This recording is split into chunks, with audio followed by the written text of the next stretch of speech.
பிரசித்தி பெற்ற சிதம்பரம் நடராஜர் கோவில் ஆணித் திருமஞ்சன தேரோட்ட விழா சிறப்பாக நடைபெற்றது. கடலூர் மாவட்டம் சிதம்பரத்தில் உலக புகழ்பெற்ற நடராஜர் கோவில் அமைந்துள்ளது. இந்த கோயிலில் ஆணி திருமஞ்சன விழா கடந்த 3ஆம் தேதி கொடியேற்றத்துடன் தொடங்கியது.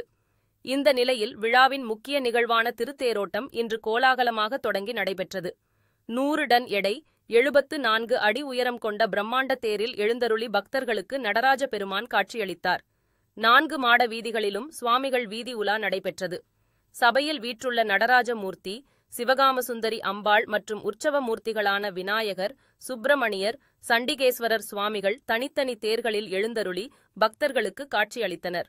தொடர்ந்து இரவு 8 மணிக்கு ஆயிரங்கால் மண்டபத்தில் ஏககால லட்சார்ச்சனையும், நாளை அதிகாலை 3 மணி முதல் 6 மணி வரை சிவகாமசுந்தரி சமேத நடராஜமூர்த்திக்கு மகா அபிஷேகமும் நடைபெறும்.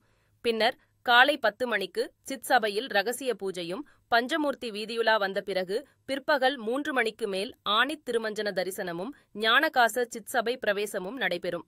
சனிக்கிழமை பஞ்சமூர்த்தி முத்துப்பல்லக்கு வீதியுலாவுடன் உற்சவம் நிறைவடைகிறது.